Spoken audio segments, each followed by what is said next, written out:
Welcome to the deep dive. Today we're zeroing in on all the buzz around Samsung's new Galaxy S25 Edge. The really thin one, yeah. Exactly. It's generated a lot of talk. And you shared that really interesting piece from 9 to 5 Mac by Ben Lovejoy. Just came out yesterday. Right, May 20th. He's Yeah. basically looking at the first reviews. Yeah, and trying to see what they might tell us about, that rumored iPhone 17 Air from Apple. hmm So our mission today really is to unpack these first takes. What's the appeal of these super skinny phones? And, well, what are the downsides? Right, get to the core of it. Absolutely. And the 9 to 5 Mac piece makes a good point. Android and iPhone, they're different ecosystems. Sure. But the questions people are asking about the S25 Edge, they're pretty much the same ones we expect for the iPhone 17 Air. Like what specifically? Well, does the thin design actually have that wow factor? Is it strong enough? The whole bending worry. Yeah. The Bengate memories. Exactly. And what about battery life? That's always a big one. And maybe the bottom line is this thinness worth the probably quite high price. Okay, good points. So let's dive right into that initial impression, the wow factor. Are people genuinely wowed by how thin it is? Seems like mixed feelings, maybe? Yeah, it kind of depends on the review you read. So trusted reviews, they seem really impressed. Oh, yeah. Definitely. They said the 5.8 millimeter thickness, 163 grams, it just makes other phones feel, well, clunky. Clunky, huh? Yeah. And they apparently felt this immediate desire, like, I want one. They even said their S25 Ultra experience kind of soured after just a day with the Edge. Wow, okay. That's a pretty strong reaction, just from holding it for a day. It seems that tactile feel is really powerful for them. And Tom's guide sort of backs this up. How so? They emphasize that you really need to hold it. That 5.8 millimeter thinness, it just doesn't come across in photos or specs. You have to feel it. Right, it's an experience thing, not just a number. Exactly. Suggests it's maybe a real shift in how phones feel day to day. Yeah. And CNET mentioned something similar. Okay. They felt the in-hand feel was actually more striking than just looking at how thin it is. Yeah. Compared to the regular S25 models, it felt noticeably different. So it's that constant physical interaction. Makes sense. But then you've got Tech Radar. Mm. They're a bit more subdued. It's less impressed. Yeah, kind of. They said the thinness wasn't shocking, just felt a little bit thinner and a little bit lighter, not revolutionary. And they made a good point. This isn't the thinnest phone ever. They brought up the Vivo X5 Max from like 2014. Oh, right. I vaguely remember that. Super thin. Yeah, under 4.75 millimeter. Yeah. So, perspective. And even Samsung's own Z Fold 6 is thinner when it's open. Ah, okay. So the wow might depend on your historical context, then. Exactly. Tech Radar brings that needed context. It's thin for an S-series, sure, but not breaking totally new ground for the whole industry.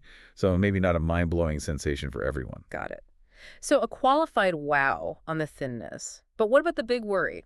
Strength, bending, any reassurance there? Well, surprisingly, yeah, the early reports on robustness seem pretty positive, actually. Really?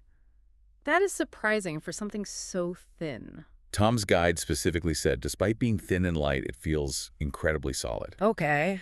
They credited the titanium frame, and it has that Gorilla Glass ceramic too on the display. Pretty tough stuff. And waterproofing? Sometimes that gets sacrificed? Nope, still IP68, same as the S25 Ultra, so good dust and water resistance. That's reassuring, isn't it? Definitely. It addresses that early fear we all had about thin phones just snapping. Right. And CNET's experience was similar. They actually tried applying some force. They tried to bend it. Seems like it, yeah. And they said it felt quite sturdy. Yeah. They also mentioned the glass ceramic 2 on the front, Victus 2 on the back. So strong materials. Yep.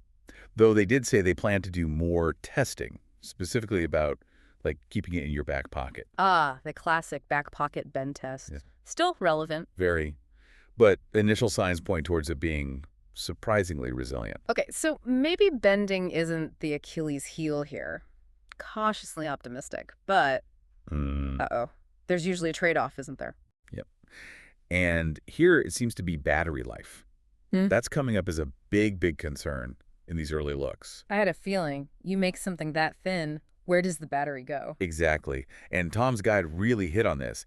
They asked if chasing thinness means ignoring what users really need. Like battery that lasts all day. Precisely. Yeah. They specifically point out the S25 Edge apparently gets up to 4 hours less battery life than the S25 Plus. 4 hours. Wow, that's significant. Especially when the Plus is already pricey. It's a huge chunk of time. Yeah. And trusted reviews.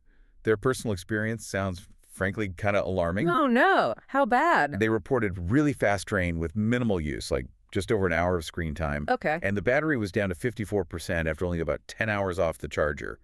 Just, mostly idle. Oof. 54% gone with barely any use. That doesn't sound workable for most people.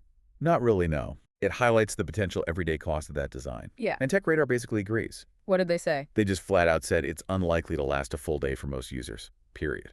And adding insult to injury, the charging isn't super fast. 25 watts? They said it only got to 55% charge in 30 minutes. So if it dies quickly, you can't even top it up that fast. Double whammy. Pretty much.